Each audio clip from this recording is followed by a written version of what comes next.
Bonus. Trax.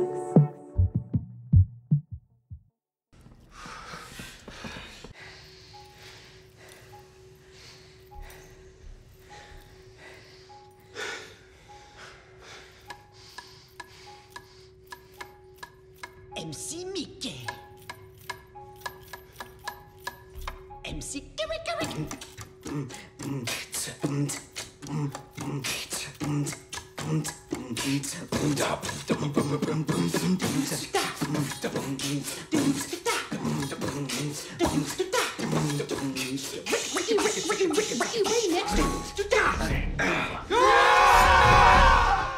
Bonjour et bienvenue dans Tales from the Sewer pour ce 24e numéro consacré au retour à la série l'ongoing IDW, mais chez iComics avec le tome 10 de l'Ordre et du Chaos. Et aujourd'hui, pour en parler, je ne suis toujours pas seul, je suis toujours avec Fab. Salut Fab. Salut. Et Roméo, salut.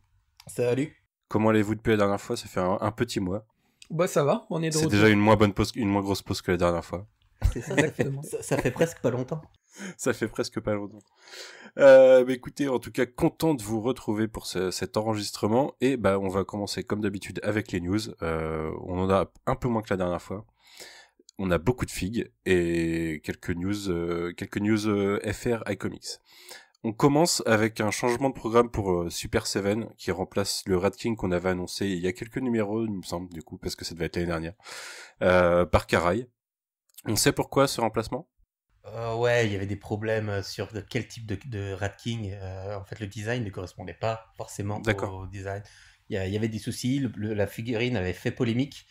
On était vraiment sur un design proche de Shredder's Revenge plutôt que de l'Animated. Et donc, ça a beaucoup râlé. J'ai pas suivi toute l'histoire, mais la figue a fait polémique. Et à la place, on a Caraï. Ce qui, en soi, est pas pour me déplaire. Et peut-être que je me prendrai la Caraï. Autant la Rat King ne m'intéressait pas. Ouais. Je trouve La pas ça Caraï. déconnant d'avoir Caraï plus vite que Rat King en plus. Mais j'imagine qu'il est juste repoussé de toute façon. Il est repoussé de plusieurs vagues, mais après Super 7 ne fait pas que les persos. Vraiment fait dans l'ordre un ordre. Ils n'ont pas fait les persos principaux, puis après on racle les fonds de tiroir comme NECA.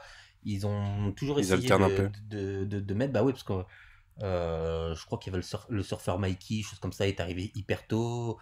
Maléo Samurai était dans une des vagues, une des premières vagues. Donc ils ont alterné vraiment les personnages importants et un peu moins d'autres pour vraiment tenir les gens de l'intérêt sur la longueur.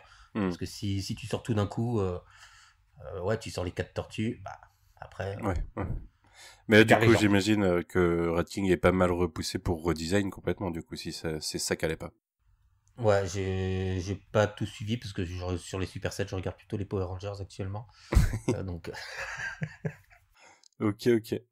On a du Batman TMNT qui arrive dans la gamme Urban Nomad. Alors, ils ont fait quoi, Urban Nomad, déjà ?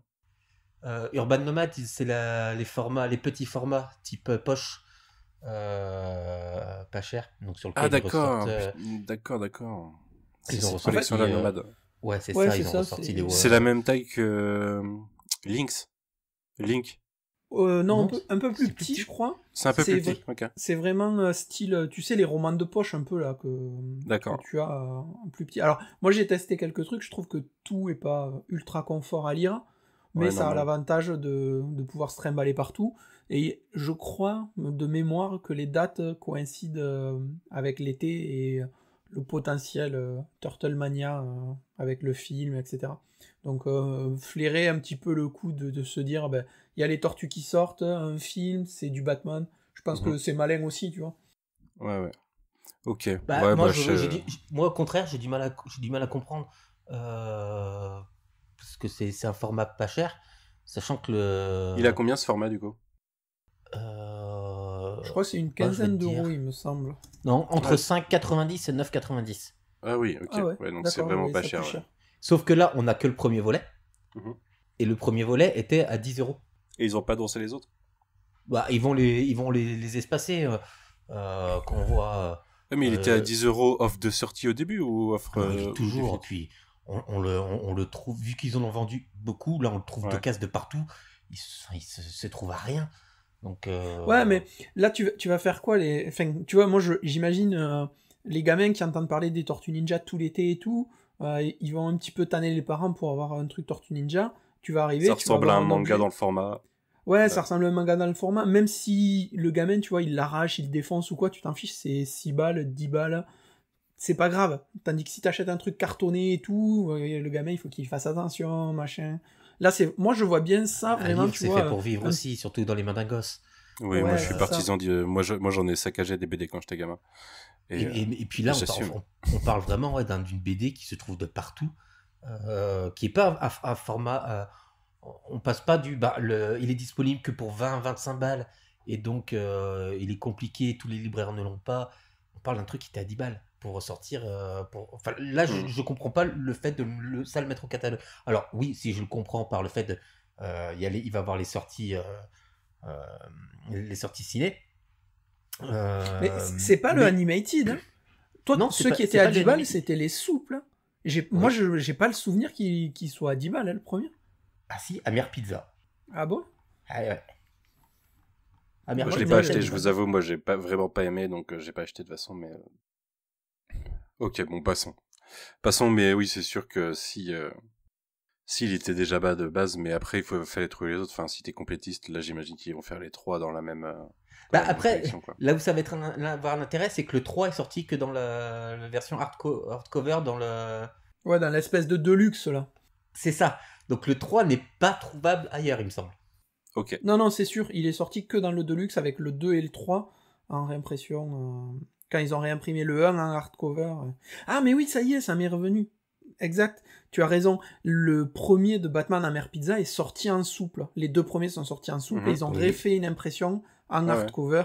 Ok, c'est bon, ça y est. C'est ça, ils sont sortis en souple avec des numérotations bizarres par rapport au TMNT Animated. On avait déjà parlé de cette aberration sur les tranches. Dans le podcast, ouais. Donc t'as pas le 3. Donc là, si tu veux le 3, 1, 2, 3 dans le même format, faudra prendre l'Urban Nomad.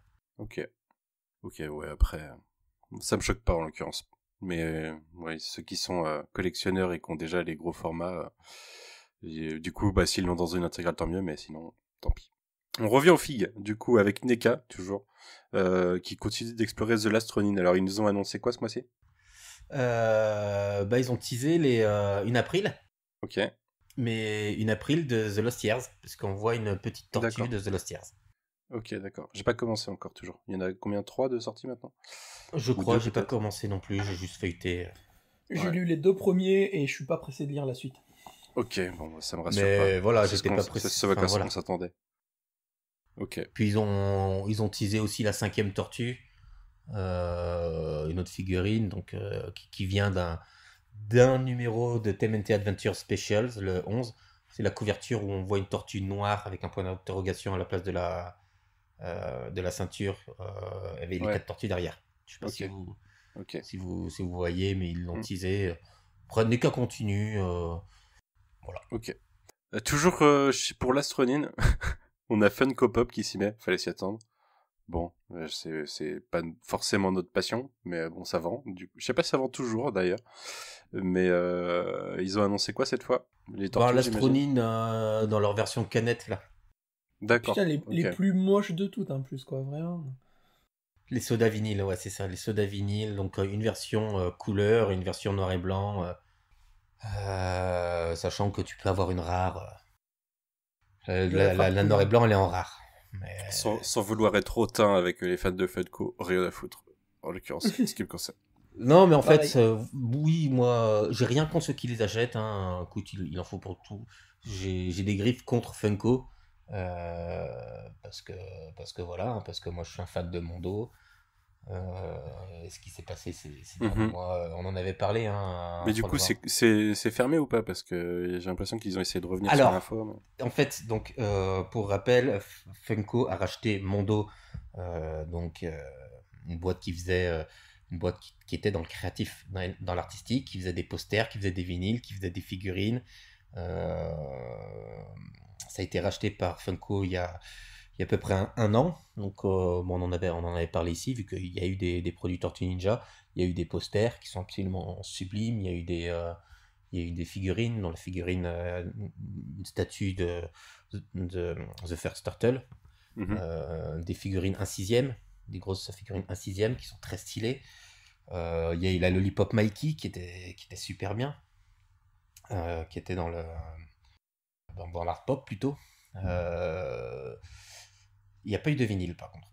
Il y a eu beaucoup de posters mais pas eu de vinyle. Et donc ça a été racheté par Funko il y a à peu près un an. Donc là la question c'est qu'est-ce qui va devenir de Mondo, et évidemment c'est bon, on fera rien, on va continuer. Mondo c'est ce qu'il fait. Sauf qu'il y a quelques semaines maintenant, putain je reçois une pub Mondo à l'instant en plus. Et donc il y a quelques semaines, il a été annoncé que que les deux créateurs de Mondo ont été débarqués comme le directeur artistique, je crois. Donc en gros les têtes pensantes et ceux qui faisaient le succès et la renommée de Mondo. Donc gros tollé général, tous les artistes se sont indignés de ça. Donc des grands artistes, quand on a Frank Avila qui a énormément travaillé pour Mondo, notamment, dit bah ouais mais non on va plus travailler avec eux de toute façon, il n'y a aucune raison. Si tu travaillais pas pour la boîte, ils travaillaient avec les gens avec qui ils avaient créé cette relation de confiance, parce qu'il y avait cette liberté créative, il y avait un réel désir de faire un bel objet, que ce soit au niveau des posters, au niveau des vinyles ou des figurines. Donc les créateurs sont partis, se sont fait partir plus précisément, et quelques jours plus tard, Funko, Mondo a fait mais non, mais on va continuer à faire, on va juste faire différemment, on fera plus on veut plus que les posters soient limités à une élite et à des scalpers, donc on fera plus autant de tirages limités. Mais maintenant quels artistes vont vouloir aller travailler là-bas? Si c'est pour avoir du poster qu'on trouve à toutes les Japan Expo, ouais, non, en fait. Exactement, ouais. Ou sur internet tout simplement. Du fan art, voilà quoi. Donc voilà, moi les Funko Pop, plus chez moi. Là ils sortent une Lastronine, j'ai absolument rien contre ceux qui en achètent, hein. Vraiment. Mais puis là c'est vraiment, on fait cette gamme là, c'est on fait des figurines avec des chase, donc des plus rares, mais tu sais pas ce que t'achètes. Donc en fait tu crées un achat juste pour créer de la rareté et pour créer de la revente derrière. Donc c'est même pas de l'envie, tu crées de la revente, et ça m'insupporte. Je connais. Et je dis ça les gens qui font ça sur Lego par exemple, ça m'énerve, tu vois. Et je dis ça en tant que fan de trading card. Mais voilà, ça me fait chier quoi. Ils partent du principe que des gens vont acheter juste pour créer un second marché. Ouais, bien sûr. Et ça je suis d'accord avec toi. Bon. Et ben toi Funko, Fab, ça t'intéresse ou pas? Non, pas tant. J'en ai peut-être 2-3, tu vois. J'ai des tortues principalement, mais je suis pas tenté. Enfin, je trouve pas ça super esthétique. Aux tortues, ça se prête bien parce que elles sont rondes, donc au final, tu te dis bon voilà. Mais après, je suis pas ultra fan non plus de. Ouais, moi j'ai une Mikey parce que voilà, en effet, sur les tortues ça passe. Mais après, j'en ai quelques persos, ça devient vite lassant, en l'occurrence. Moi, en fait, je commençais à faire, pareil, toutes les Leonardo, hein, évidemment. Et j'ai eu la fatigue de pas envie de me prendre la tête pour récupérer la Tortue Ninja Power Rangers, justement, ou la payer plein balle. Donc j'ai fait fuck, j'ai tout revendu. Il me reste la Léo Mirage et la grosse Krang. En l'occurrence, je l'ai, la Léo. La RAF ou la Léo Power Rangers, je l'ai. Et après, je crois qu'il me reste une Judge Dredd, donc qui faisait partie des premières Funko sorties. Et il doit m'en rester une ou deux qui traînent comme ça, mais pendant un moment, c'était le jouet de mes gosses. Donc, sauf quand je m'en suis rendu compte que la The Riddler avec laquelle elle jouait valait 80 balles abîmées. Ouais, la spéculation sur les pop. Enfin bon, passons. C'était pas bref. C'était dans les toutes premières, à l'époque où où ça semblait un peu, c'était déjà moche, hein, mais ça paraissait un peu frais, quoi. Bah ouais, moi j'ai pas d'argent pour m'acheter le statut, je vais m'acheter 2-3 pop Et ils en sortaient pas beaucoup à l'époque, et puis après, ça a été le raz-de-marée, quoi. On passe chez iComics avec l'annonce d'une intégrale TMNT. Alors c'est quoi? C'est le format des IDW Collection? Ouais, en fait c'est alors c'est le format. C'est le contenu. Le format de mise en page, oui. Ouais, le contenu avec l'intégrale mise en mis bout à bout avec ordre de lecture, micro-série, mini-série, tout dans l'ordre de parution et de lecture original. Ils se sont calqués, du coup de l'annonce qu'on a fait, ils se sont calqués sur le soft cover qui a commencé récemment, parce qu'il y a la version hardback qui existe elle depuis quelques années. Ils sont au tome 12 ou 13, un truc comme ça. Plus 14. Ouais, ou 14. Je suis tombé sur le 14 tout à l'heure, donc il existe au moins. Ok, donc moi je suis qu'au 6 là pour le moment, j'ai pas continué, mais du coup ils se sont calqués là-dessus, mais au format souple. Alors ça a été annoncé sur la dernière vidéo, et au final... Pas le format souple. Oui, en fait, un peu plus... Le voilà, en VO c'est du format souple tel qu'on le connaît sur les TP VO. Par contre en français ça va être un format semi-souple, annoncé comme Integra. De ce qu'on nous a dit, c'est un peu semblable à la jeunesse de Picsou de chez Glénat, là. Les trucs un peu mi-cartonné, mi-souple, voilà. Donc avec des effets de couverture gaufrés, machin, etc. Et on a les prix pour les intégrales de quoi? 39,90. 29,90, ouais, c'est ça. Ok, ouais, ça va, c'est pas... 39. 39,90. Ouais, après, du coup, c'est à peu près le prix de la VO, au final. Mais ouais, c'est le prix du TP VO. Pour 400 pages, à peu près. Ouais, c'est carrément raisonnable. Ça fait un moment que Sullivan en parlait, donc Sullivan, l'éditeur des Tortues Ninja, en parlait de les faire, qui travaillait dessus, donc il l'a annoncé officiellement dans sa dernière vidéo d'annonce, avec un souhait de faire une couverture vraiment avec effet vernis, vraiment faire un bel objet, un bel effet de fab. Donc ça a beaucoup râlé, des gens râlent parce que si tu veux toutes les mini-séries, t'es obligé d'acheter ça. Il va falloir prendre ça, ouais. Oui. Ouais, en même temps, elles n'auraient pas été vendues séparément. Je crois qu'on a déjà eu le débat. On doit l'avoir tous les deux podcasts. Personne n'aurait acheté un Kazai April en mini-série. La moitié des mini-séries ou des micro-séries sont faibles. Donc, non, c'est vrai que c'est un intérêt dans la lecture en intégrale, mais les acheter séparément, ça aurait été un casse-gueule, ça aurait été une perte, quoi. Puis, donc, je peux comprendre l'édito. Oui, il y a beaucoup de fois où il y avait les bas de page, voire dans telle micro-série, telle mini-série. Quand vous allez en lire certaines, vous allez dire putain, heureusement que j'ai pas claqué 20 balles pour ça, quoi. Puis en vrai, si ça peut permettre à des gens de découvrir, tant mieux. On sait que le marché est compliqué pour les Tortues Ninja en comics en France. Là, ça sortira à peu près en même temps que le film, je pense. Le 12 juillet, c'est annoncé. Ouais, donc un peu avant. Putain, c'est casse-gueule l'été. Mais en fait, ils vont faire le relaunch de cette intégrale le 12 juillet. On parlait tout à l'heure des mini-séries, etc. On aura droit à un juin au tome micro-série dédié aux héros. Donc toutes les mini-séries avec toutes les tortues, April, Kazé, Splinter, etc. Donc ça, c'est pas mal. Et il y aura, je crois, en même temps, le même mois que la sortie du film, le nouveau relaunch de la série régulière en cartonné. Du coup, on va avoir droit sur 3 mois un peu à peut-être un engouement entre le film et tout, si ça marche, avec des tortues dans les rayons, quoi, entre tout, quoi. Bon, après, ça reste quand même des gros budgets, parce que cette intégrale, c'est 40 balles. La micro-série héros, c'est 30 balles. Et il y aura le tome 1 qui va sortir prix régulier à, je crois que c'est 18 ou 17 euros actuellement le tome. Donc ça reste des gros... Enfin, ça reste quand même des comics, je trouve, même si le film lance un engouement, pas si accessible que ça, tu vois. C'est un investissement de lancement. Ouais, c'est ça.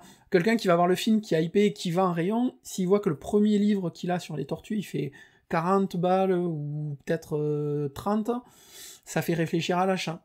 C'est quand même... Ouais. Je trouve, voilà, c'est quand même un peu c'est tendu, quoi, de tenter ça. J'entends. Pour finir les news, bah du coup tu l'as annoncé, oui, le Heroes qui sort à l'été du coup. Tout après les Villains. Pour finir les news, on a une extension au jeu Zombicide consacré aux Tortues Ninja. Alors moi je suis plus team Dead of Winter en jeu de zombies, mais Zombicide est peut-être le plus populaire. Mais je le connaissais pas du tout, j'ai jamais joué. Mais tout le monde m'a dit que c'était fun. Mais petite extension, alors c'est quoi le concept? C'est Zombicide, bon ça fait plus de 10 ans, ça fait une dizaine d'années qu'ils sortent quand Cool Minions, l'éditeur, ils sortent leur jeu sur Kickstarter, donc ils ont sorti ils sortent un jeu de base, puis après des extensions, puis une nouvelle version. Après ils s'étaient attaqués au médiéval avec Zombicide Black Plague.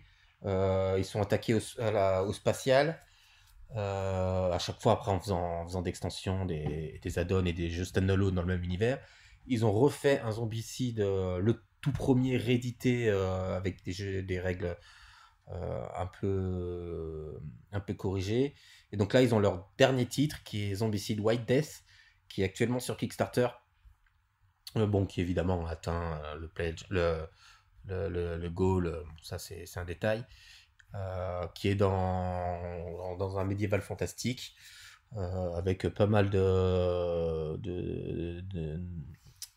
d'animaux anthropomorphes en tant que héros, donc le design est cool, il y a des trucs sympas, et il y a un pack spécial Tortue Ninja.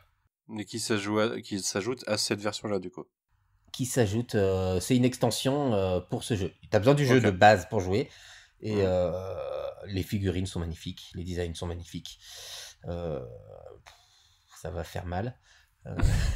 C'est pas comme si j'avais déjà beaucoup de figurines à faire, à peindre, et que j'avais plein de jeux qui sortent jamais. Zombicide avait déjà sorti il y a quelques années juste une extension des figurines. C'était juste les figurines. Ils avaient fait 2 packs de 4 figurines pour le jeu de base Zombicide. Okay. Là c'est vraiment un jeu avec les méchants. Il y a 7 héros, il y a 15 ninjas foot, un nécromancien, des tuiles de jeu. Donc c'est vraiment un add-on complet. C'est pas juste une extension de quelques... c'est pas juste quelques figurines avec les personnages et c'est tout. Là t'as un vrai contenu qui a $50, mais il faut acheter le jeu à $110, je crois, plus les frais de port. Et les douanes. Mais les designs sont super. Ça arrive jamais en France, ça, du coup, en dehors de Kickstarter. Ils le mettent pas ensuite en vente. Ça arrivera en France. Okay. Par contre, il y a une exclusivité Kickstarter temporelle. qui est Genica. Ah d'accord, il y a une vraie exclusivité. Non, ils gèrent bien leur truc. Ils ont raison. Il faut donner un intérêt à s'engager tôt, quoi. Voilà, donc moi je pense que j'attendrai de voir si je le trouve quand il sortira dans X années. Vu que de toute façon... c'est des figurines à peindre ou peintes? À peindre. Ouais, ok. Ça s'ajoutera à ta liste de figurines à peindre alors. On parle plus de figurines, on parle de boîtes là. Tu pourras faire ça avec les enfants quand ils auront du skill. Ouais, j'ai essayé un peu, c'est compliqué. Mais bon, ça se fait d'ici quelques années. Ouais. T'auras un stock à écouler encore dans quelques années, je suis sûr. Oh oui. Bon bah écoutez, passons au sujet principal. Dernière news que j'ai oublié dans le déroulé. Ah bah vas-y. Il y a eu une annonce d'un jeu vidéo, The Last Ronin. Ah oui, mais on l'avait pas fait la dernière fois du coup ça alors. Non. Ok, je me suis posé la question. Parce que j'en ai parlé avec quelqu'un au Paris Fan Festival. Je viens juste de m'en souvenir. Oui, j'ai vu ça alors, c'était il y a 2-3 semaines alors, dans ce cas-là. Ouais, on ne sait que ça. Il y a une annonce d'un jeu. On ne sait pas le studio, on ne sait rien d'autre. On ne sait rien. C'est quoi? C'est le CEO de Paramount, un truc comme ça qui l'a annoncé? Mais c'est pareil, est-ce qu'ils vont pas plutôt partir sur The Lost Years du coup Alors ouais, c'est le vice-président senior du département jeux vidéo au sein du groupe Paramount. Donc en gros, il y a je crois qu'il y a eu une réunion, il y avait une présentation des bilans ou un truc comme ça, et en gros, fallait donner du gras aux actionnaires ou un truc comme ça. On va faire un jeu. C'est ça.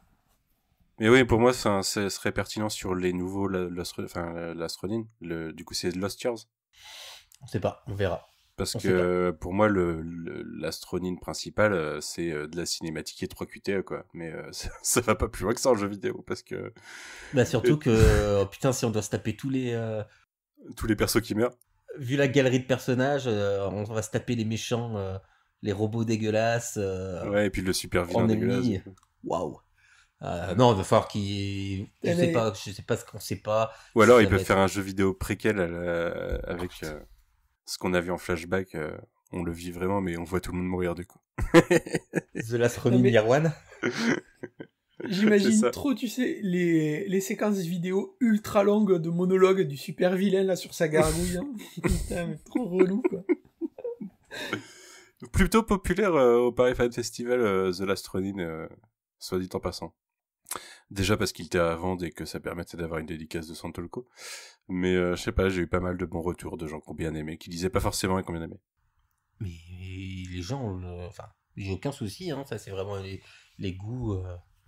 Non, bien sûr. Mais en plus, moi, je suis resté sur ma faim par rapport à l'attente, par rapport à la production, par rapport. Oui, les gens, les gens n'ont pas eu le vécu de publication de le vivre au fur et à mesure comme nous, quoi. La déception vient beaucoup de là. Quoi. Ouais, au fur et à mesure. Ouais. Mais c'est ça qui fait qu'on était particulièrement énervé à la fin. Enfin, et qui sait, le jour où on arrivera à se caler le podcast The Last Ronin sur la relecture complète VF, peut-être qu'on aura un avis différent. Mais du coup, il surfe à mort sur The Last Ronin quand même chez Viacom. Bah ça s'est vendu à des centaines de milliers d'exemplaires. Je crois que ça atteint le million, The Last Ronin. Non, mais évidemment, rien que le premier, t'as je sais pas combien de variantes cover. Et oui, les mecs, il a super bien fonctionné. Au-delà des variantes, ça a boosté. Mais il était dans les New York Times best-sellers. Hein. Le TP, enfin le hardcover VO. Donc, il surfe là-dessus. Ouais, c'était grave un événement, mais je m'attendais pas à ce qu'il surfe autant comme ça dans le dérivé, tu vois. Je m'attends à une série télé The Last Ronin un jour, tu vois. On n'est pas à l'abri. Enfin, bref. Il y a Paramount Plus, hein. Oui, il y a Paramount Plus, ouais. En plus, Paramount Plus, ça y est, il commence à faire les films tirés des séries pour les plateformes. Parce que là, il y a un film Star Trek qui a enfin été annoncé pour la plateforme Paramount Plus. Ouais, mais c'est dans ce sens. Ce que j'attendais, hein, je le sentais venir. Du coup, l'univers comme les Tortues Ninja, je pense que ça va pas mal. Déjà, ce qu'ils ont déjà annoncé. Ouais. De l'exclusif, quoi. Genre, c'est leur série à eux, exclusivement sur leur service. Hein, voilà. Paramount Plus qui a éclaté leur catalogue il y a 1 ou 2 semaines, ils ont doublé ce qu'ils avaient, je crois. Mais c'est dispo en France, ça?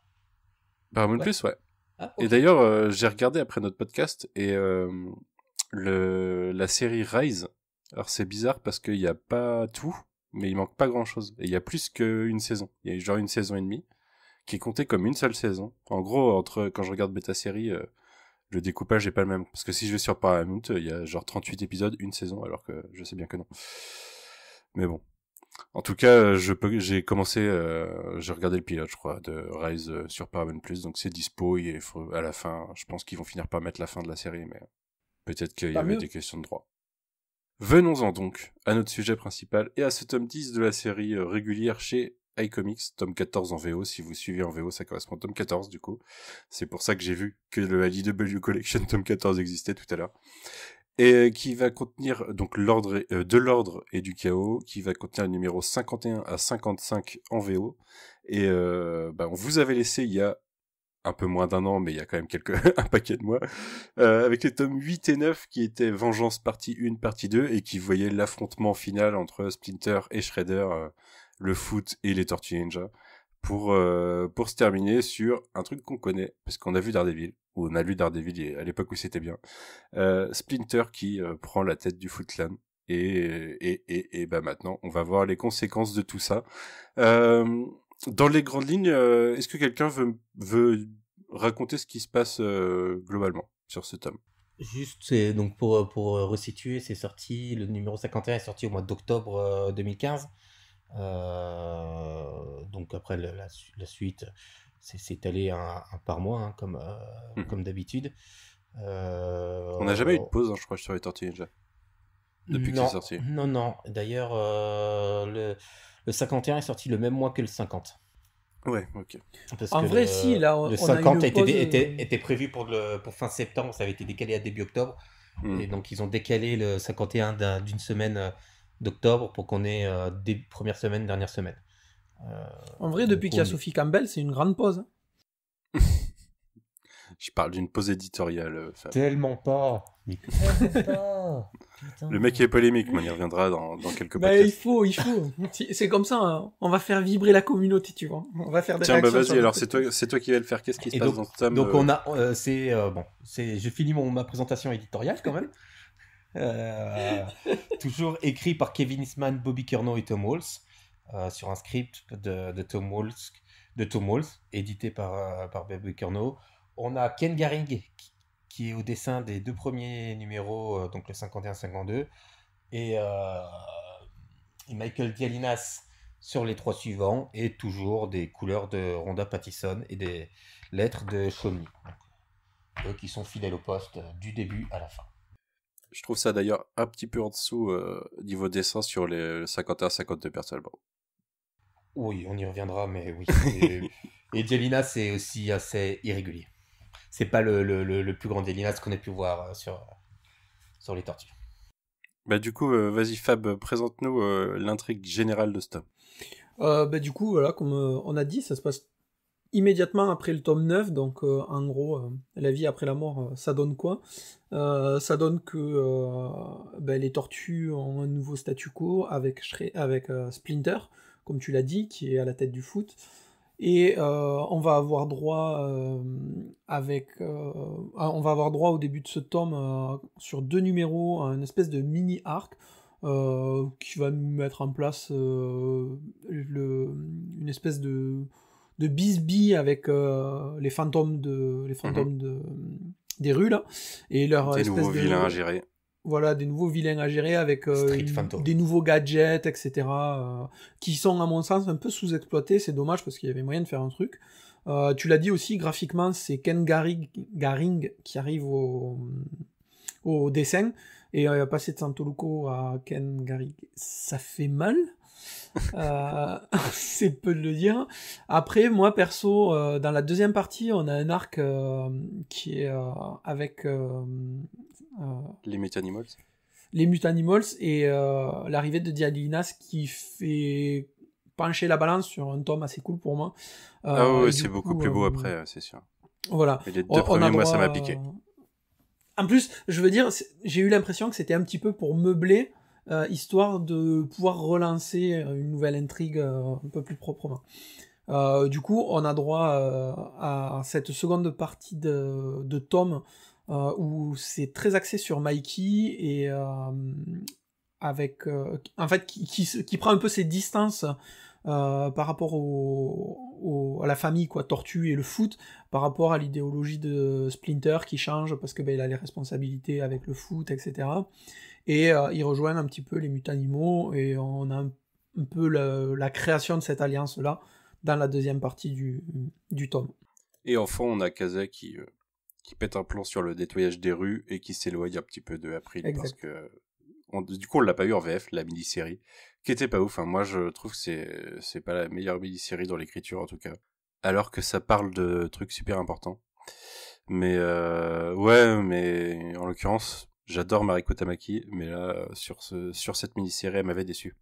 C'était avant qu'elle soit sur le reste en vrai. C'est un des premiers travaux d'elle que j'ai lu. Mais je la regrette pas cette mini-série. Tu disais? Je suis d'accord.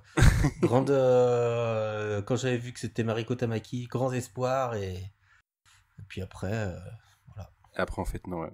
Alors que j'ai vraiment rien lu d'autre d'elle que j'ai pas vraiment aimé, tu vois. Mais bon, c'est pas le même podcast. Un jour, je ferai un podcast sur Mariko Tamaki parce que je l'aime beaucoup quand même. T'en as pensé quoi de ce tome, toi, Roméo? Est-ce que tu vas me lâcher tome de transition? Non. Alors que, tu sais qu'à ma lecture, je me suis dit, est-ce que quelqu'un va le sortir? Alors que pas du tout. Non, j'avais prévu de pas le faire. En fait, ils veulent vraiment pas faire retomber le soufflet du 50. Ils veulent tout de suite nous relancer dans des nouvelles choses, dans des nouvelles intrigues. tout de suite, on nous présente d'autres personnages. Donc, on voit l'agent Bishop, notamment. Ça a commencé en même temps, TMNT Universe ? Je me rappelle plus quand ça a commencé. Parce que c'était 25 numéros et je crois que c'était à peu près à ce moment-là, parce que je crois que ça finit à peu près vers le 75. Donc, je me demande si ça a commencé en 2016, je crois. Ah, donc c'est quelques mois après, d'accord. Ok. Donc il a été introduit dans la série et on l'a vu après. Ça a commencé du 31 août au 21 décembre 2016 en VO. Ouais, 31 août 2015 alors. Mais il y a 25 numéros. Non, le tome, pardon, oui, c'est ça. Les singles ont commencé au 31 août 2015 probablement. Bah non, 2016. Non, ça a fini au 21 décembre 2016. Oui, donc août, septembre, octobre, novembre, décembre 2016. Mais il y a 25 numéros qui sont sortis. Oui, mais à la base, ça devait être à la base, c'était une mini-série. Ah, d'accord. Okay. À la base, c'était annoncé. C'était un premier arc et voilà quoi. Enfin, ce qui constitue le premier arc du coup. Ouais, parce que il y avait les backups de Sienkiewicz. Ouais, je me souviens de cela. Ah ouais, moi aussi. Exact. Oui, c'est les backups des Léo. Ouais. Ouais, je me souviens. Backup Leonardo Eastman Sienkiewicz. Mais ça me frustrait parce que je préférais les backups à l'histoire principale dans ces numéros-là. Et du coup, c'était pas la meilleure lecture du mois. Mais ok, donc TMNT Universe, c'est arrivé après. Et ouais, en gros, c'est pas du tout. On veut tout de suite nous remettre dans le bain, nous lancer tout de suite des nouvelles intrigues, tout en installant ce statu quo du Foot Clan Tortue Ninja, du Foot Clan l'idée par Splinter. On nous présente des menaces dans l'ombre, donc quelques cases par-ci par-là avec un Spec Ops qui observe les mutants et qui plus tard on voit donc l'agent faire son rapport. On nous présente Darius Dunn, donc qui est à la tête des Street Phantoms. Les Street Phantoms qui sont en bisbille avec la mafia pour récupérer des armes. Voilà, donc c'est là où les tortues, en tant que Foot Clan, interviennent pour dire que la ville leur appartient. Donc il ne faut pas de crime, il ne faut pas de tout ça. Avec un credo simple, c'est on ne tue pas. Pour l'instant. Yet. Voilà. Voilà, on nous présente des personnages sur lesquels par contre on passe vite, hein. Le Darius Dunn. Ouais, ça doit être 2 pages, je crois, on le voit pas beaucoup plus. C'est ça, les Street Phantoms qui au début apparaissent comme super cheatés, ils cassent la gueule à tout le monde. Puis après, ils attaquent le repère parce que il y a un assassin Foot Clan qui n'accepte pas le nouveau statu quo. Mais je suis assez d'accord avec. Ils sont cheatés, mais finalement non, on sait pas. Ouais. Les fantômes, ils sont un peu nuls. C'est ça. Ils pourraient être super bons, mais ils sont un peu nuls. Ouais, c'est dans leurs interactions, ils paraissent totalement cons. On comprend pas pourquoi ils sont si craints et que finalement les tortues ne les battent pas. Ils viennent de passer le gauntlet en fracassant 4 mutants, quoi. En fracassant Koya, Bloodjohn, Bebop et Rocksteady. Et là, des mecs avec des capes. Avec des capes, ils galèrent. Après, les mecs phase, c'est toujours perturbant. Ouais, les mecs phase, c'est perturbant, mais de là se prendre la raclée qu'ils se prennent au début et qui peuvent infiltrer la base du Foot Clan comme ça, c'est chaud, quoi. Oui, parce que pour moi, c'est prétexte à l'arc de Jenica qui commence dans ce numéro. Ah ouais, enfin, dans tout ça, quoi. Donc, on introduit Jenica, qui est Foot Clan assassine, mais qui n'accepte pas Splinter, et donc qui va retrouver Darius Dunn et les Street Phantoms pour leur dire je vais vous livrer Splinter parce que moi je suis pas d'accord et je veux que le Foot Clan redevienne comme avant. Et que en 3 cases, Splinter lui explique les choses et elle fait ah bah mince alors, finalement je vais redevenir du bon côté et je suis d'accord. Ça t'a un peu énervé tout ça, du coup t'as trouvé ça trop facile? Ça m'a pas énervé, mais j'ai trouvé ça en relecture. J'ai plus souvenir comment je l'avais pris à l'époque, mais j'ai trouvé ça en fait facile. Enfin, c'est pas facile, mais rapide, expéditif. Tu sais, elle change direct comme ça. Ah, mais je crée une situation qui nous met tous dans la merde, et en 3 cases, Après, Splinter est convaincant. Enfin, tu vois, il explique... Alors déjà, je suis le chef parce que j'ai gagné selon les rites, ce qu'elle accepte pas, et ensuite... oui, ça le savait. Que le moment venu, ça viendra, quoi. C'est ça le truc aussi. Elle le savait avant que c'était les règles. Donc j'ai trouvé ça très, très facile. Plutôt que énervant, c'est très facile. C'est cool, par contre, moi, une chose que j'aime bien, c'est la hiérarchie dans Foot Clan avec les élites, avec les assassins, avec les péons aussi, qui sont entraînés par Alopex et Léo. Moi j'aime bien cette hiérarchie, ce côté caste, un peu, pas caste, mais ordre. Vraiment dans l'ordre. C'est l'ordre et le chaos, hein. C'est le titre de l'ordre et du chaos. C'est le titre du bouquin. Donc ouais, en 2 numéros, c'est expédié en fait ce côté Jenica, c'est les 2 numéros de Ken Garing, c'est expédié. C'était pas là, pour moi c'est pas là le plus intéressant. Le plus intéressant, non, pour moi le cœur c'est du côté de Mikey. Bah déjà parce que ça y est, c'est le 4e. Le 4e qui quitte. On a eu les 3 autres qui ont à un moment quitté la famille pour des raisons diverses et variées, plus ou moins contre leur gré. Et là, ça y est, c'est le. Surtout pour Don.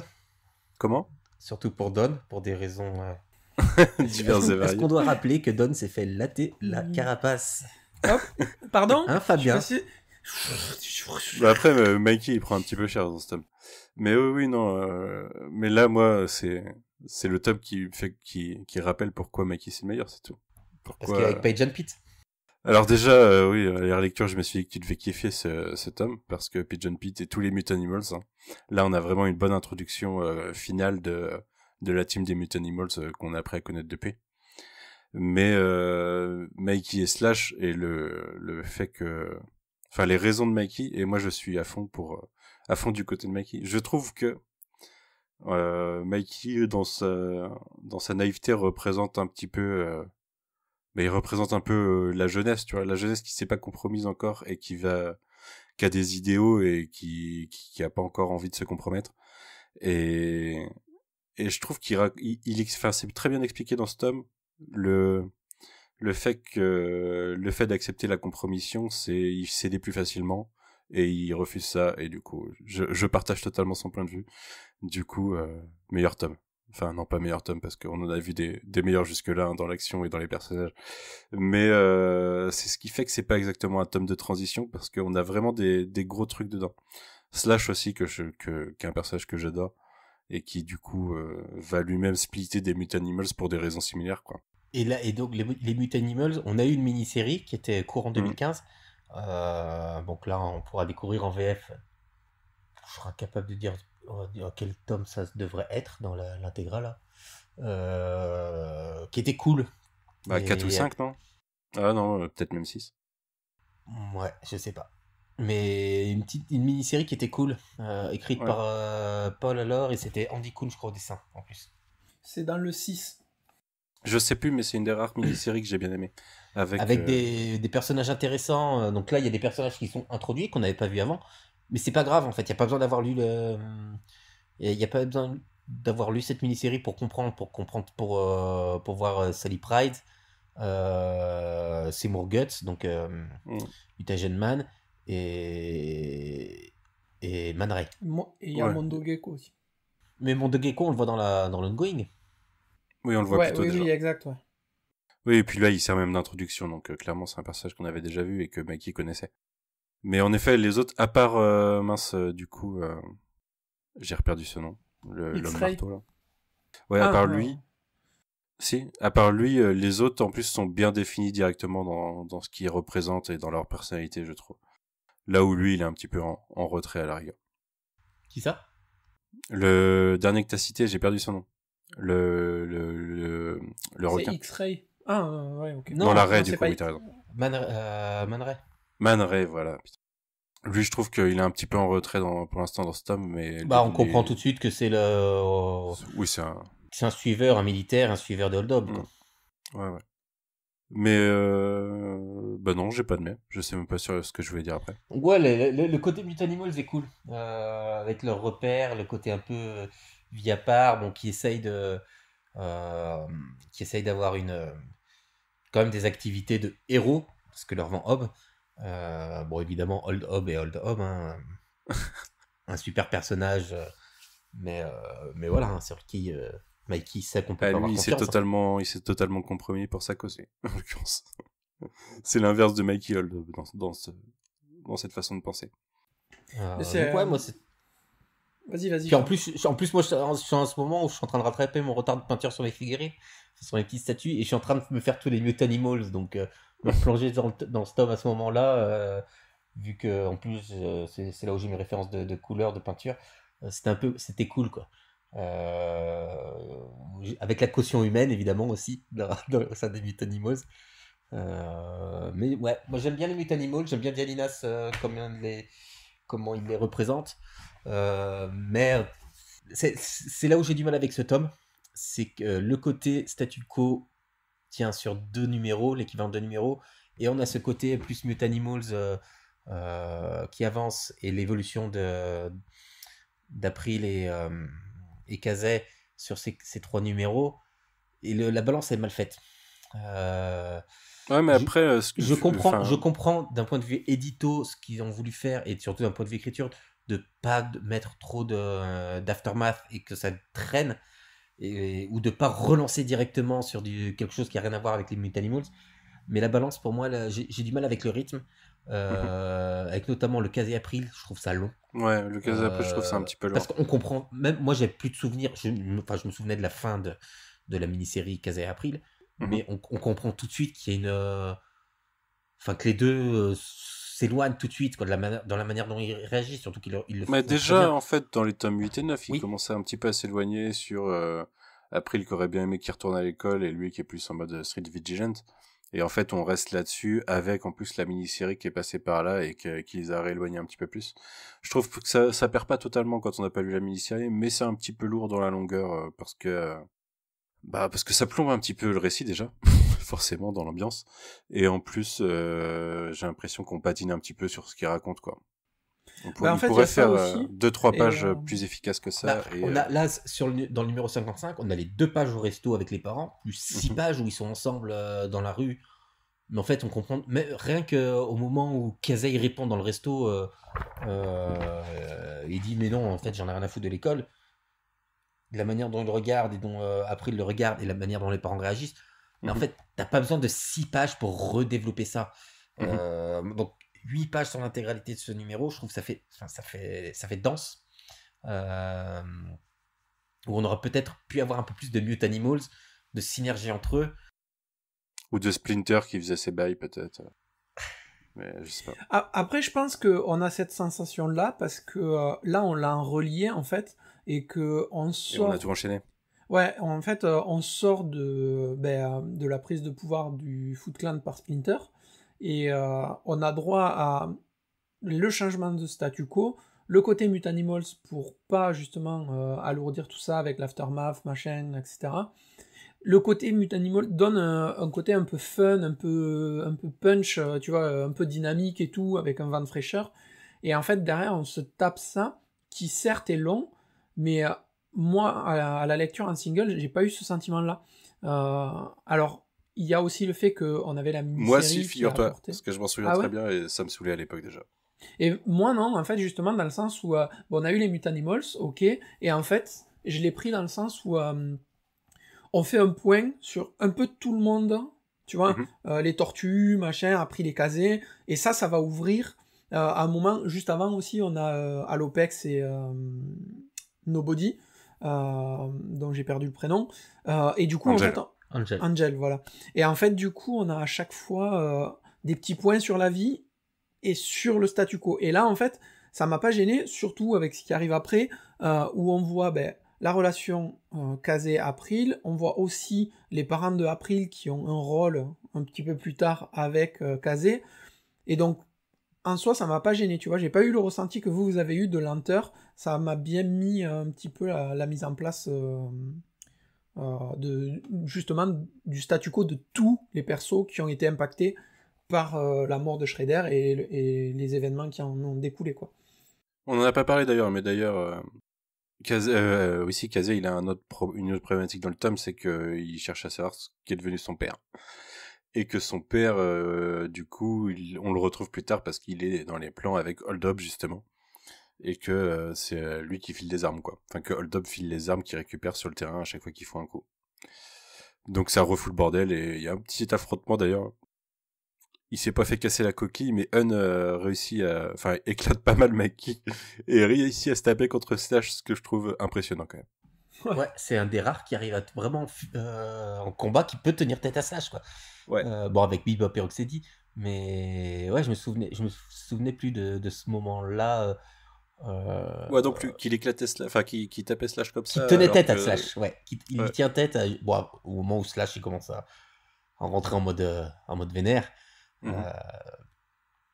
Mais ouais, moi j'ai un problème de rythme, et de balance après, entre les personnages. Ce tome se lit bien quand même. Je l'ai relu intégralement aujourd'hui, alors que je l'avais déjà lu. Mais parce qu'on devait l'enregistrer il y a 2 semaines, donc je l'avais lu il y a 2 semaines.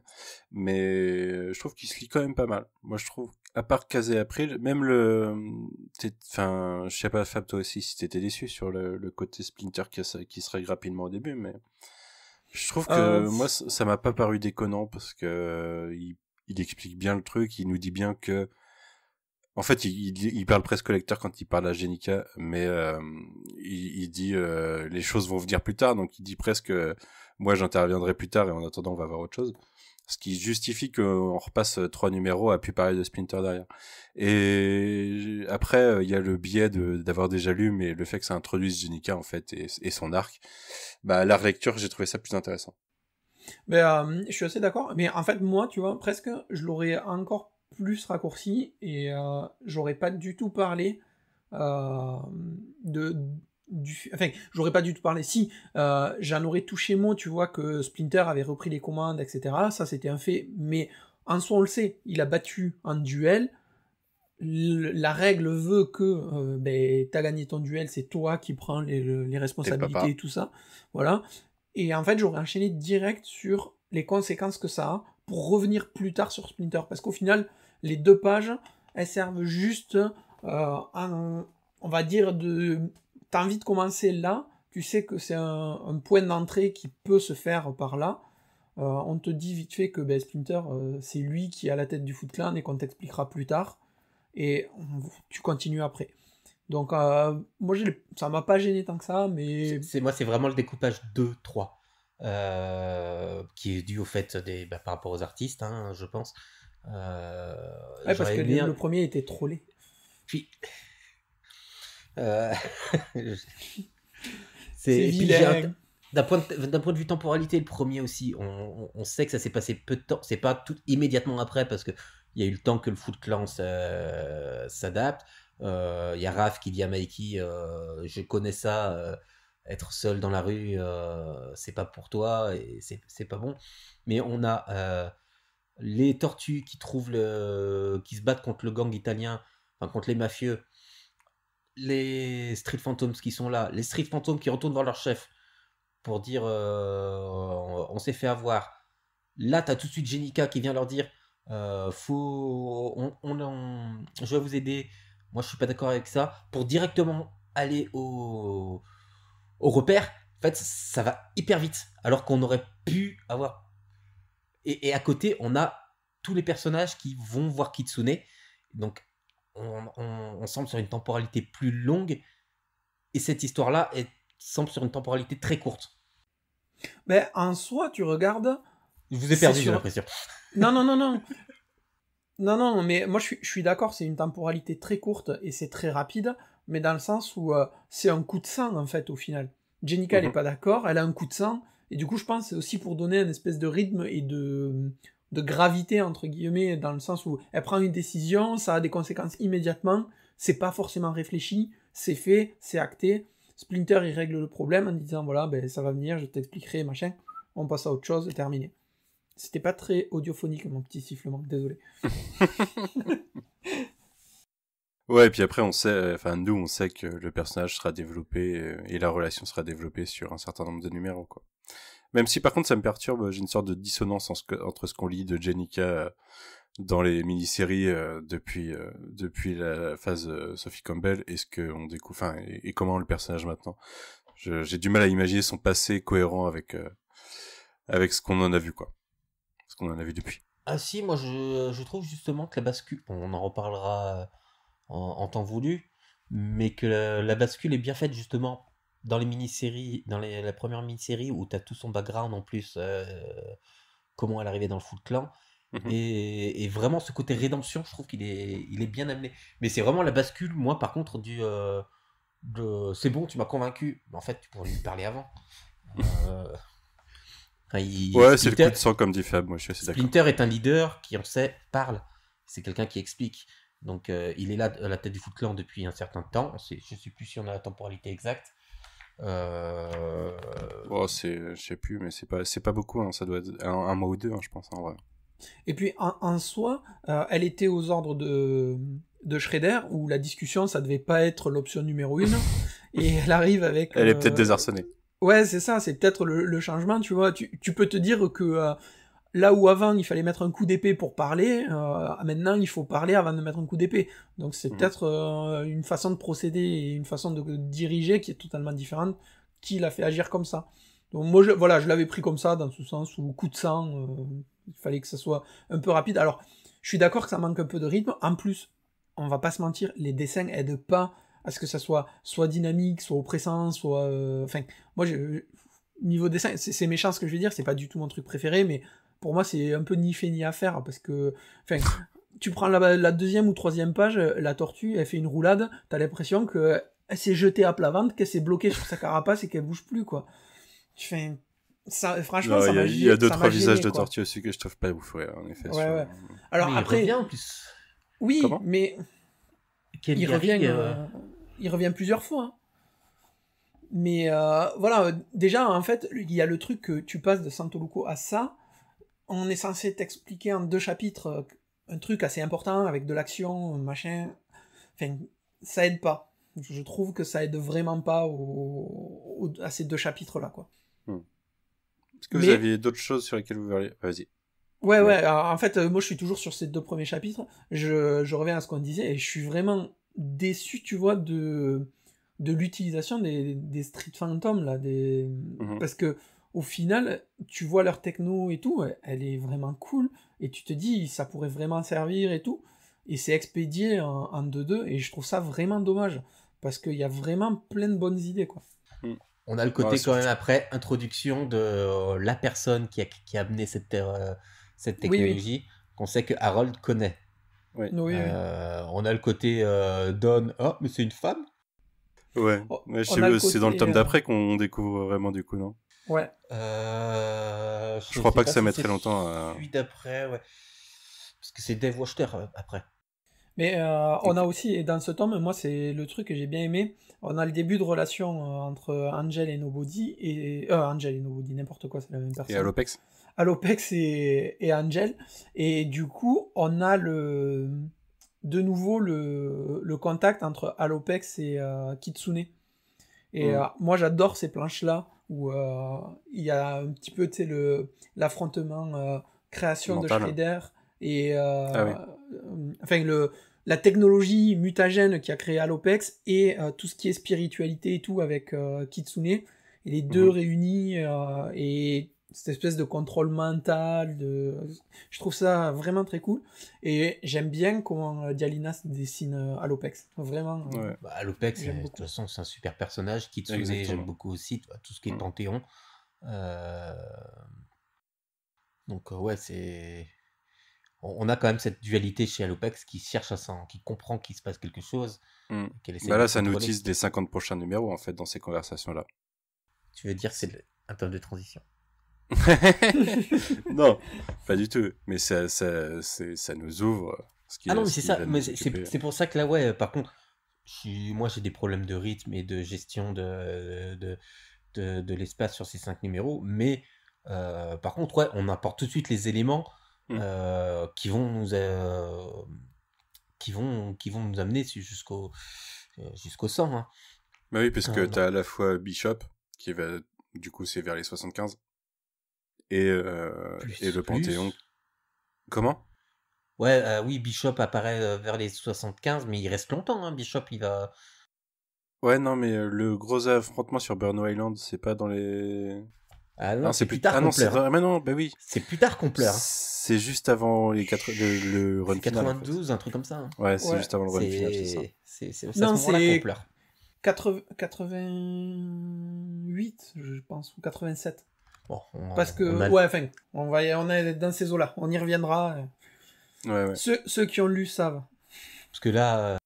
Bah oui, parce qu'en plus, oui, c'est logique, c'est la culmination, enfin, c'est là que ça se finit à peu près aussi, TMNT Universe. Donc c'est assez logique temporellement que ça vienne à... Ouais. Donc, du coup, TMNT sur la fin donc, du numéro 55, donc de ce tome 10, on a donc les Mutanimals qui explosent en partie, puisqu'ils tous n'acceptent pas les trafics de hold-up.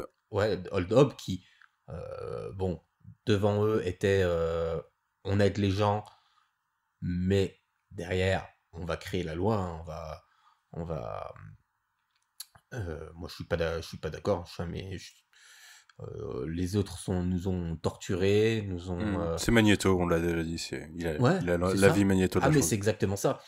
On a Man Ray et Herman qui sont au courant. Bah, eux c'est des militaires, hein, qui sont totalement acquis à sa cause. On a l'humaine, j'ai bouffé son nom, qui elle a une place quelque part, c'est tout ce qui l'intéresse, elle a un boulot, elle veut juste de la thune. Ouais, la chercheuse alors. Ouais, elle veut juste j'ai bouffé son nom, projet, quoi. Sally qui elle n'est pas d'accord. J'aime beaucoup Sally, moi j'aime beaucoup son design. Par contre, clairement, sur certaines pages au niveau des Mutanimals, même chez Dialinas, il y a un côté cartoony que j'aimais pas. En fait, Sally, elle a un côté Biker Mice from Mars. Un peu, ouais. Ouais, mais ça me dérange pas. Mais sur certaines pages, en fait, sur des moments un peu graves, ils ont vraiment un côté cartoony qui m'a fait un peu tilter à la relecture. Et donc, on a Slash qui, lui, n'accepte absolument pas que Hun soit de la partie. Rappelons qu'il est intelligent maintenant. Donc, ouais.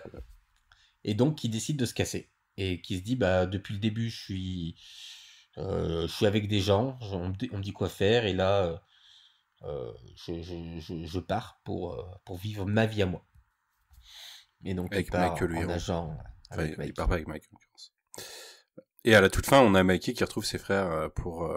Mikey, vu qu'il trouve pas sa place chez les Mutanimals, il retourne dans le premier repère des Tortues Ninja. Donc ça, c'était cool de le revoir. Non, dans le deuxième. C'est pas les égouts, il va dans l'église. Non, il est dans le repère, dans les égouts. Il y a une... Ah ouais, je croyais qu'il est dans l'église. Ouais, il y a tous les mousses. Non, il y a une scène où il ressort de ses cartons, des vieilles photos, des vieilles consoles, il a ses souvenirs et tout. C'est super touchant, ça.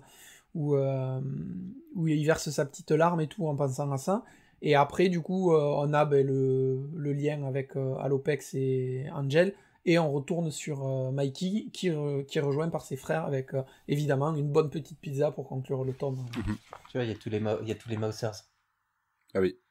Et donc, voilà, et la première réaction de Mikey, c'est parce que ses trois frères lui proposent une mission, de partir en mission ensemble, que lui ne veut pas au départ, parce qu'il ne veut pas avoir à faire le Foot Clan, mais c'est une mission entre eux, hors Foot Clan, hors de Splinter, c'est sur le Burno Island, parce que le Fugitoïde et Harold, ça par exemple toutes les pages avec Harold et le Fugitoïde étaient bien distillées, ça permettait d'avancer au fur et à mesure.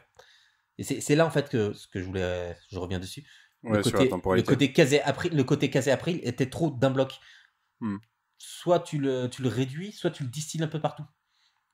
Un peu plus. Et là, il y en avait trop. Donc, qui vont sur Burno Island. C'est quoi, c'est les Ered le prochain, c'est ça, du coup? Ouais. Ouais, ok. Ouais. Je vois très bien. Ok. Du coup, satisfait ou pas, pour vous? Moi, je trouvais que c'était un plutôt bon tome, j'étais content. Bah, je sais pas, pareil, ouais. Je vous avoue que je me suis pas fait chier à le lire, quoi. Il n'y a pas eu un moment où ça m'a dit, ok. Il y a pas vraiment moi je trouve il n'y a pas vraiment de temps mort, du coup t'as pas le temps de te dire enfin en fait je trouve qu'il est nécessaire ce tome parce que dans le tome précédent il se passe quand même plein de trucs dont la mort de Shredder qui est quand même pas pas anodine. Il y a une petite blague d'ailleurs sur le fait qu'il appuie sa tête à un moment. Oui. Mais c'est cette circonstance quoi. mais du coup c'est on peut dire entre guillemets, c'est un tome de transition qui ouvre vers. Mais non. Mais non, mais il l'a dit. Si tu le prends, tu vois, c'est le tome qui est nécessaire pour. C'est un tome d'introduction des 50 prochains numéros. Plutôt. Ça, je suis totalement d'accord. C'est ça. En fait, c'est un tome qui va remettre le rythme plus bas que là où il était au précédent avec tous les événements qui s'est passé. Et quand je te dis transition, c'est pas transition le bon mot, mais c'est celui qui va te permettre d'ouvrir vers tous les événements qui vont arriver derrière. Moi, j'appelle ça transition, mais introduction. Ça comme vous voulez. Ouais. Une transition, une non, introduction. Non. Introduction. Enfin bref, quelque chose à rajouter sur ce tome ? Moi, c'est mes critiques, c'est juste vraiment d'un aspect, de mon point de vue, j'essaye d'analyser un peu et que je trouve que c'est des choses qui me vont pas. C'est pas un mauvais tome, c'est pas le meilleur. Tu le trouves bizarrement construit. Ouais, c'est ça, c'est juste ça. J'ai trouvé là moi ma relecture juste avant. J'ai tiqué sur certains points, mais dans l'ensemble, on fait retomber la pression, et c'est compliqué après un numéro 50, après le rush qu'on a eu, de pouvoir enchaîner. Voilà, on avait atteint un certain climax. Il faut réussir à enchaîner, garder un rythme tout en relançant des nouvelles pistes. Ça, c'est très compliqué, et ils arrivent parfaitement à le faire. Des choses qui m'ont fait tiquer. Ouais, moi c'est peut-être un de ceux que j'aime le moins, peut-être, à relecture. Okay. C'est pas pour autant que c'est mauvais, mais c'est ceux que j'ai le moins, sur lesquels j'aurais pas mal de critiques, que j'ai pu émettre tout au long de cet épisode. Ok. Des choses à rajouter ou pas ? Non. En gros, moi c'est le tome qui te dit bon les gars, préparez-vous à la suite. Vous avez soufflé là avec ce tome. Maintenant on est parti. Et on le répète souvent depuis le début. Bon, maintenant, on a du retard sur la publication, mais si vous n'avez pas encore, lu, vous lisez en même temps que nos diffusions de podcast, vous n'êtes pas dans la merde vu votre rythme de parution. Vous n'êtes pas prêt. Enfin, maintenant, vous le savez. On n'est pas prêt quand on lit ça pour la suite. On ne se rend pas compte de ce qui va se passer et à quel point ils vont mettre la barre. Des fois, vous allez voir. En vrai, on est dans les temps. On a toujours moins de retard que The Last Ronin, entre 2 épisodes. On est bon. C'est vrai, ça peut le faire. Il y a moins de variantes cover aussi. Moins de variantes, ouais, non, des variantes de montage, on va pas faire. Et moi, j'ai un truc à rajouter, c'est que quand j'ai chroniqué ce tome et que je l'ai publié, on avait annoncé sur les réseaux notre podcast pour la première fois. C'est le jour où on avait créé le jour ou la semaine où on avait créé le compte Twitter et qu'on avait annoncé qu'on allait faire... Et quand on a fait le vote pour les noms et que c'était 50-50, c'est ça ? C'est ça. Du coup, c'était assez marrant, tu vois. Moi, j'ai juste un truc à rajouter, c'est une news que j'ai oublié de faire en début, c'est que je suis désormais le propriétaire d'une planche de Shredder in Hell. Numéro 4, pour ceux que ça intéresse. Je vous trouverai le numéro de page. Mais voilà, news d'importance pour moi, sachez-le. Et, moi, j'en avais déjà une. J'en suis très content. Ou 2. Car oui, on enregistre après le Paris Fan Festival. Paris Festival et des tournées de dédicaces. Il était rincé, Santoluco. Qu'on n'a pas tous pu profiter de la même manière. Ah, ça va. C'est que je l'ai loupé à Nantes en plus, du coup. Parce que j'ai un pote qui est venu et du coup, je l'ai loupé à Nantes. Du coup, je l'ai quand même vu à Paris. Et tu sais qu'à Nantes, ils étaient que 20. Ah ouais ? Ouais. Putain. Et apparemment, tous, ils ont eu droit à un dessin, une dédicace, un beau truc, quoi. Putain, j'aurais dû y aller. Mais bon. Moi, je suis allé à Max Toulouse. Boss, tu m'écoutes. C'était pour toi. Moi, je suis allé à Toulouse et donc il y a eu un tirage au sort. Il y avait 50 personnes, enfin un peu plus de 50 personnes, donc il y a eu tirage au sort, etc. Il y a eu, je crois, 10 ou 15 dessins tirés au sort. Il n'a pas pu tous les faire. Alors moi, quand je suis parti, ça faisait déjà 2 heures, la librairie était fermée, et il y avait encore des gens dedans et tout. Donc je sais pas s'il a fini toutes ses dédicaces. Mais sur tous les tirés au sort, il y en a 2 qui ont mis en vente leurs dédicaces. Donc, un sur le Bon Coin à 950 balles. N'importe quoi. Ouais, sur eBay, j'en ai vu juste un petit doodle à 250. C'est ça.